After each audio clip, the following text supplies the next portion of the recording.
Imagine a dish that combines the best of two worlds, a culinary marriage of the British classic fish and chips with a Pakistani twist. Intriguing, isn't it? This is a tale of how a beloved British staple found a new home in the heart of Pakistan, creating a fusion of flavors that will leave your taste buds yearning for more. Fish and chips, a dish so quintessentially British, is surprisingly popular in Pakistan. Introduced during the British colonial era, this delicacy quickly gained popularity.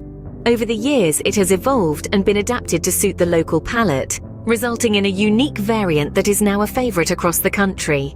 Now onto the recipe. Firstly, gather the ingredients. You'll need fresh white fish, potatoes, gram flour, rice flour, a blend of spices including red chili, turmeric and cumin, lemon juice, fresh coriander, and oil for frying. Start by cutting the fish into bite-sized pieces. Marinate them in a mixture of lemon juice, spices, and salt. Leave this to sit for about an hour. This step infuses the fish with a punch of flavors and ensures it's tender and juicy when cooked.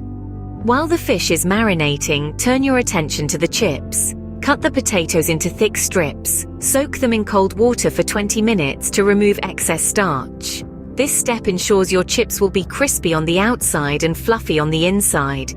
Next, prepare the batter for the fish. Combine gram flour, rice flour, spices, and a little water. You're aiming for a thick, smooth batter that will evenly coat your fish pieces.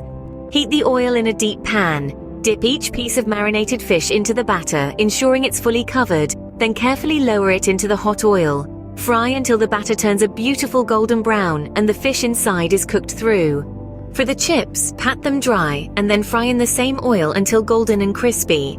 And there you have it, Pakistani fish and chips. A dish that's a testament to the magic that happens when different culinary traditions meet, where classic British flavors dance with Pakistani spices in a symphony of taste. In summary, start with fresh ingredients, marinate the fish in spices, prepare a flavorful batter, and fry both the fish and chips until golden brown. It's a simple process, but the result is a dish that's anything but ordinary. In the end, you get a dish that's both familiar and exotic, a feast for the senses that's sure to satisfy any food lover's cravings. So go ahead, give it a try. Happy cooking!